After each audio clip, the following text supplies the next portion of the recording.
Hi hello అందరికీ నమస్కారం. Happy Ugadi to everyone. ఈ సంవత్సరం అందరికీ బాగా ఉండాలని మనస్ఫూర్తిగా నేను కోరుకుంటున్నా.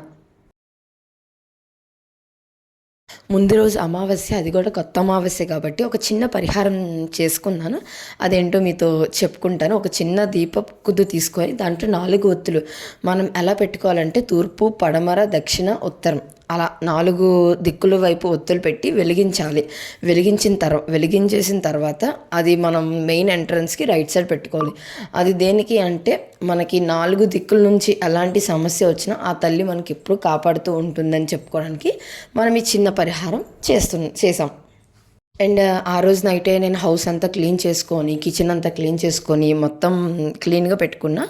అండ్ ఉగాది మార్నింగ్ నా డైలీ రొటీన్ స్టార్టింగ్ అనేది అదే ఫ్రెష్ అప్ అంతా అయిపోయిన తర్వాత కుదురు దీపం ఉంటుంది, దేవుడి దగ్గర ముందు దీపం పెట్టుకుంటా.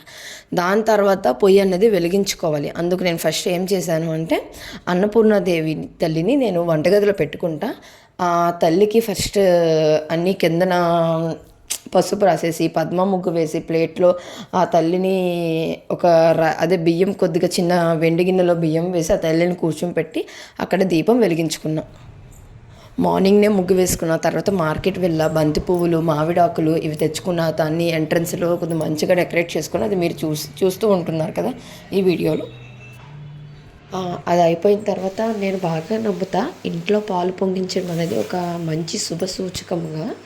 ఉగాది అనేది మనకి కొత్త సంవత్సరాన్ని మనకి ప్రారంభం చేస్తుంది. సంవత్సరం అంతా మనకి మంచిగా అంతా ఉండాలి అని నేను నమ్ముకున్న ఈ సిద్ధాంతాన్ని ఫాలో అయ్యా. నేను ఇంట్లో పాలు పొంగించుకున్నా మంచిగా. అండ్ ఇంకొక ఇంపార్టెంట్ విషయం ఏంటంటే మేము ఉగాది రోజు లేదు అంటే ముందు రోజు ఎప్పుడైనా 13 పువ్వులు, ప్రతి పువ్వు 13 ఉండాలి. 13 రకమైన పువ్వులు, ప్రతి పువ్వు 13 ఉండాలి. అలా మేము అదే లక్ష్మీదేవికి పూజ చేస్తాం. ఆ సంవత్సరం అంతా మాకు చాలా బాగుండాలి, ఆమె ఎప్పుడు మాపై కరుణ చూపించుకుంటూ ఉండాలి అని మేము పూజ చేస్తాం ఆ సంవత్సరం కోసం. నేనేం చేశానంటే ఉగాది రోజు నేను పూజ చేసుకున్నా, అలానే 13 రకాల పువ్వులు తెచ్చుకున్నా, కొన్ని బయట తీసుకున్నా, కొన్ని నాకు మా ఇంటికి దగ్గరలో ఉన్నాయి. ఆ ఉగాది రోజు చేసుకుంటే మంచిగా ఒక ఎనర్జీ, డివైన్ ఎనర్జీ అనేది మనకు వస్తుందని నేను ఉగాది రోజు పూజ చేసుకున్నాను. దాని తర్వాత చూస్తే నేను పసుపు కొమ్ములతో పూజ చేసుకున్నా, మన దీపవర్ణన చదివా, ఇంకా లక్ష్మీ అష్టోత్తరం చదివా, అన్నీ నాకు తెలిసిన శ్రీ సూక్తం చదువుకున్నా, నాకు తెలిసినవన్నీ చిన్నవన్నీ చదువుకున్నాను. తర్వాత ఉగాది పచ్చడి చేసుకున్నా. ఉగాది పచ్చడి చేసి ఆ తల్లి దగ్గర పెట్టా. ఇంకా నేను ఆ రోజు మనం బెల్లము, ఉప్పు, పసుపు అండ్ పంచాంగం కూడా చాలా అవసరం మనకి. పంచాంగ శ్రవణం అనేది చాలా తగ్గిపోతుంది ఈ రోజుల్లో, ఎక్కడో వింటున్నాము. నేను వెళ్ళిన టెంపుల్లో కూడా అంత ఎక్కువ వెళ్ళలేదని నేను నేనే పంచాంగం శ్రవణం అనేది కొద్దిగా నాకు నేనే చేసుకున్నా.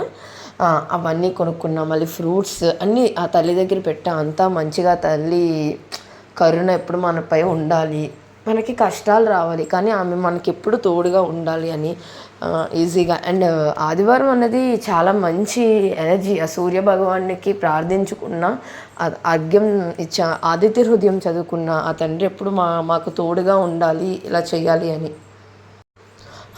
ఆ రోజు అలా అయిపోయింది. తర్వాత నేను ప్రసాదం అన్నీ దేవుడి దగ్గర పెట్టేసి పూజ అంతా అయిపోయిన తర్వాత నేను ఉగాది పచ్చడి తీసిన తర్వాత ఆ రోజంతా అలా అయిపోయింది. సాయంత్రం నేను గుడికి వెళ్ళా, ఇంటి దగ్గర దీపం కూడా పెట్టుకున్నాను. ఇంటి దగ్గర దీపం పెట్టుకున్నా, ఇంటి ఎంట్రన్స్లో 2 దీపాలు పెట్టా, తల్లి లక్ష్మీదేవికి ఆహ్వానించినట్లు. నేను మళ్ళీ సాయంత్రం లలితా సహస్రం చదువుకున్నాం. అండ్ సెకండ్ థింగ్, నేను చాలా దగ్గరలో విన్నాను ఏంటి అంటే మనకు ఉగాది రోజు పురుష సూక్తం చదివితే చాలా మంచిదని. ఆ రోజు నేను పురుష సూక్తం అది చదువుకున్నాం. అది సింపుల్గా అయిపోయింది. మళ్ళీ నైట్ నార్మల్ రొటీన్ ఏదో లంచ్ డిన్నర్ చేసుకొని కంప్లీట్ అయిపోయింది. ఇది మా ఇంట్లో సింపుల్గా ఉగాది మేము చేసుకున్నాం. మీరు కూడా ఎలా చేసుకున్నారో జస్ట్ కామెంట్స్లో చెప్పండి. నా వీడియోస్ మీకు నచ్చినట్లయితే please like, share and subscribe my channel. నా ఛానల్ సబ్స్క్రైబ్ చేసుకుంటేనే మీకు నేను ఏ వీడియోస్ పెట్టినా మీకు ఫస్ట్ నోటిఫికేషన్స్ ఇవన్నీ వస్తుంటాయి. Thanks for watching. అండ్ ఇంకొక సరికొత్త వీడియోతో మళ్ళీ కలుసుకుందాం. Thank you, bye.